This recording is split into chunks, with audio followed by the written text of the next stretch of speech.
depreciation section 32 profit and gains business பார்க்க போறது 32 depreciation. tangible assets intangible assets.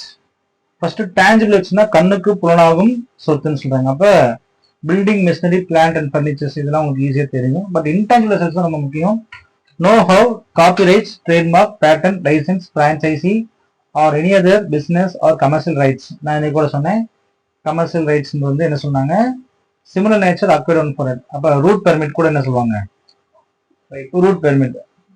அதாவது Erode to Salem நான் ஒரு பஸ் ரூட் பெர்மிட் எடுத்துட்டேன். அப்ப அது வந்து எனக்கு என்னதான் வரும் ரைட்ஸ் தான். 1 கோடி ரூபாய் கொடுத்து நான் ரைட்ஸ் எடுத்துட்டேன். எதுக்கு ரூட் பெர்மிட் எடுத்துட்டேன். அந்த route permit is to be consider as a commercial right. However, it does not include goodwill. என்னங்க இன்டான்ஜிபிள் அசெட்ஸ்ல வந்து குட்வில் வராது அப்படின்னு கேட்டா இந்த பாயிண்ட்ல வராது. என்னங்க எஸ் லாஜிக்கலா அண்டர்ஸ்டாண்ட் பண்ணீங்க. டான்ஜிபிள் அப்படின்னு தொட்டு பார்த்து உணரக்கூடியது. இதெல்லாம் வந்து டெப்ரிசியேஷன் போடலாமா கேட்டா தாராளமா போடலாம். Depreciation different kinds of percentage of depreciation வந்துருது. பட் இன்டான்ஜிபிள் அசெட்ஸுக்கு வந்து 25% நான் நினைக்கிறேன் நம்ம பார்க்க போறோம். ஓகேங்களா? பட் அது வந்து என்ன செஞ்சுக்கணும் similar nature acquired on or after 1/4/1998. Conditions for claiming depreciation. சரி நீங்க டெப்ரிசியேஷன் கிளைம் பண்ணணும் அப்படின்னா சில கண்டிஷன்ஸ் இருக்கு. என்ன கண்டிஷன்ஸ்? கண்டிஷன் நம்பர் 1 என்ன சொல்றாங்கன்னா asset must be owned by the assessee. கண்டிப்பா அந்த அசெட் யாரோட தான் இருக்கணும். ஃபார் எக்ஸாம்பிள் எக்ஸ் வந்து கிளைம் பண்றாரு, எக்ஸ் லிமிடெட் வந்து ஒரு பேலன்ஸ் ஷீட் போறாரு. அப்ப கண்டிப்பா என்ன செய்யணும்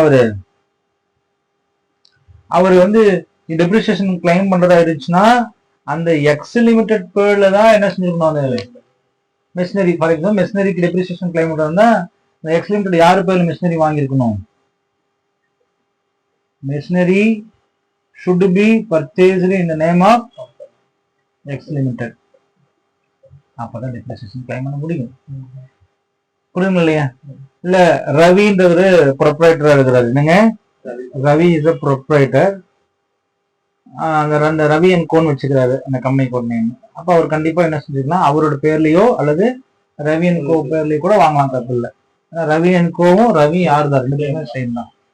that doesn't problem.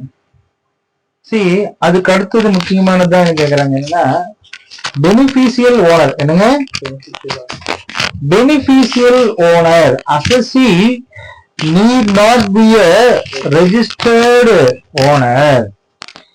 Even beneficial owner can claim depreciation. என்னங்க ஒரு குழப்புறீங்க. இப்பதான் என்ன சொன்னீங்க அசெசி வந்து ஓன்டு பை சொன்னீங்க. இப்ப வந்து பெனிஃபிஷியல் ஓனர் சொல்றீங்களான்னு கேட்டா அதுதான் கேள்வி.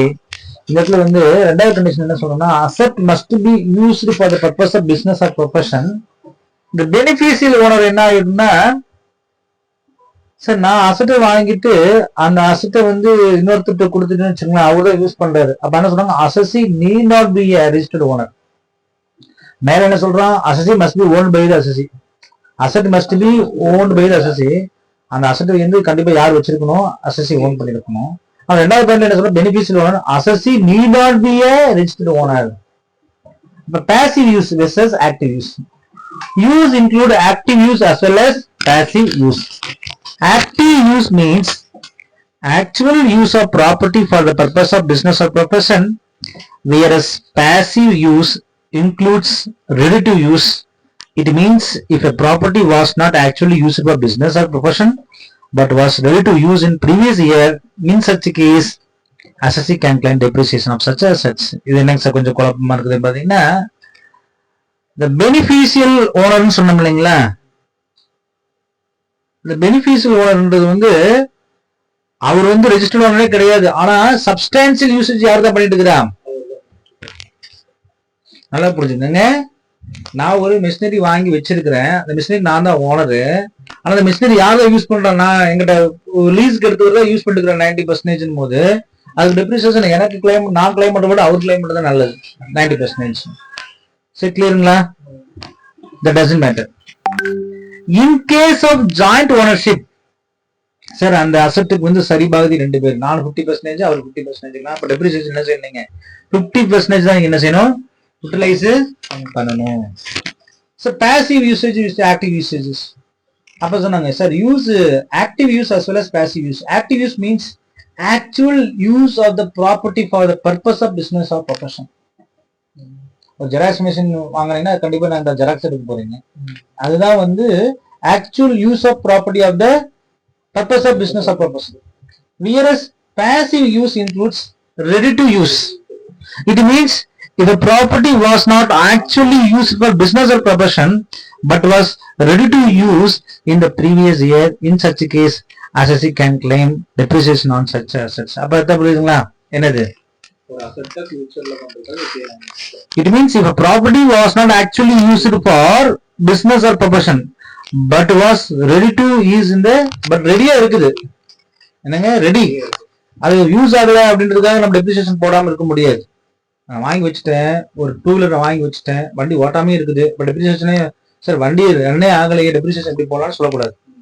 அதுக்கு டெப்ரிசியேஷன் கிளைம் பண்ணலாம். அதனாலதான் பாசிவ் யூஸ்னாலும் சரி ஆக்டிவ் யூஸ்னாலும் சரி நீங்க என்ன செய்யலாம், டெப்ரிசியேஷன் அதுக்கு கிளைம் பண்ணிக்கலாம். இதுதான் கேள்வி. சார் அதனால அந்த மிஷினரி நாங்கள் எதுக்கு ஆப்ரேட்டே பண்ணல, அதுக்கு நம்ம பர்சன்டேஜ் எல்லாம் கண்டுபிடிச்ச முடியாது. ஒரு மிஷினரி வாங்கிட்டோம், ஒரு கம்ப்யூட்டர் வாங்கிடுச்சு, கம்ப்யூட்டருக்கு டெப்ரிசியேஷன் எத்தனை பர்சன்டேஜ், 15%, 40% சொல்றாங்கன்னா, நான் கம்ப்யூட்டர் வாங்கி சில பேர் 24 hours கம்ப்யூட்டர் ஒர்க் சொல்லுவான், சில பேர் வாரத்துல ஒரு நாள் தான் கம்ப்யூட்டர் ஒர்க் பண்றான்.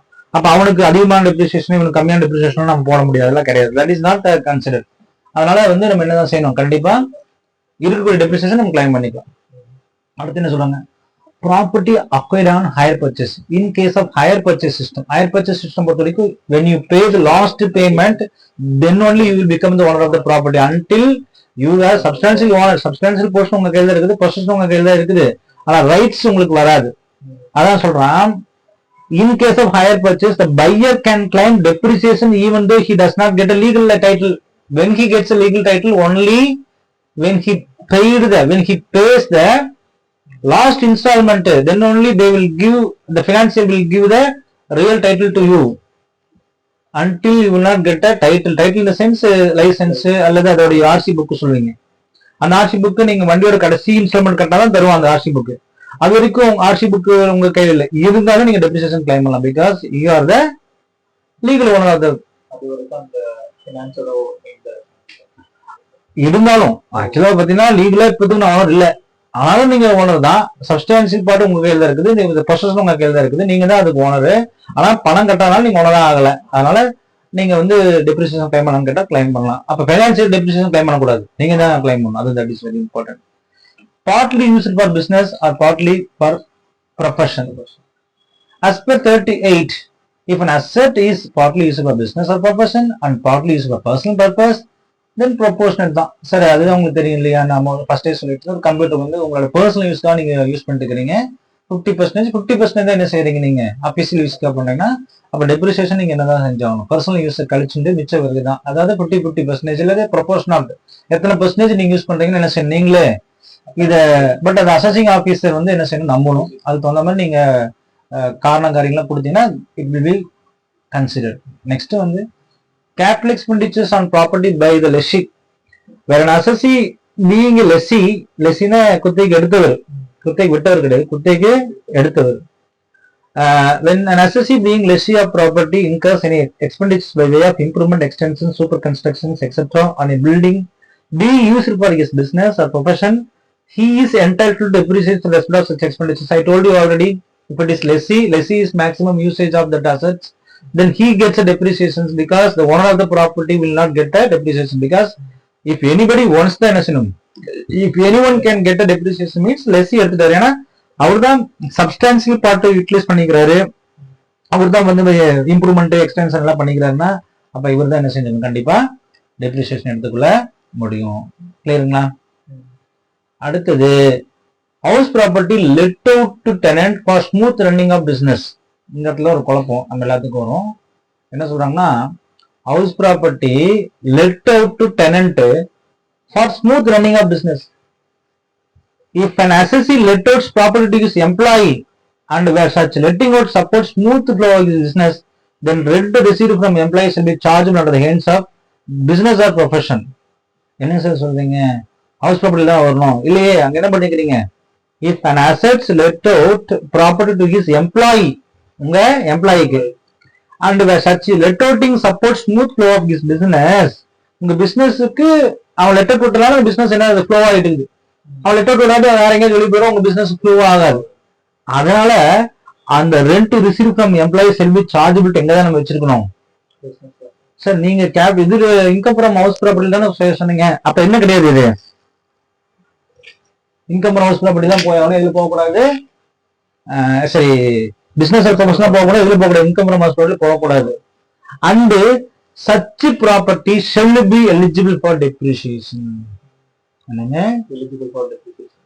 அதே ஹவுஸ் ப்ராப்பர்ட்டியா இருந்தா அங்க என்ன கிடைக்கும், 24A கிடைக்கும், 30% NAV கிடைக்கும். பட் இங்க வந்து அந்த பார்ட் இல்லாதனால என்ன செய்ய சொல்றான், டெப்ரிசியேஷன் இங்க வைப்பாங்க. சிமிலர்லி where an assessee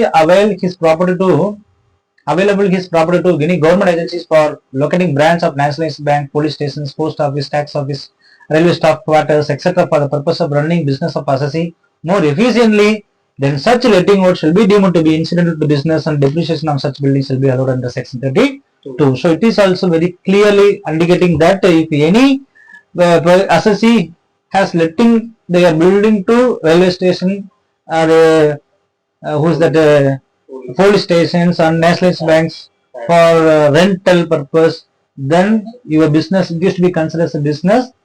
அப்ப நம்ம என்னதான் சொல்லிக்க முடியுது, பிசினஸ் ஆர் ப்ரொஃபஷனல் சொல்லி அதுக்கு டிடக்ஷன்ஸ், அது டெப்ரிசியேஷன் என்ன சார் தாராளமா 32% போடலாம். அதனால நீங்க பாத்தீங்கன்னா ரெண்ட் அண்ட் லேண்ட் அண்ட் பில்டிங்ல டெப்ரிசியேஷன் கிளைம் பண்ணுவாங்க. பிகாஸ் அவங்க அந்த ப்ராப்பர்ட்டி என்ன செஞ்சிருக்கணும், ரெண்டடுக்கு விட்டுருக்கணும்.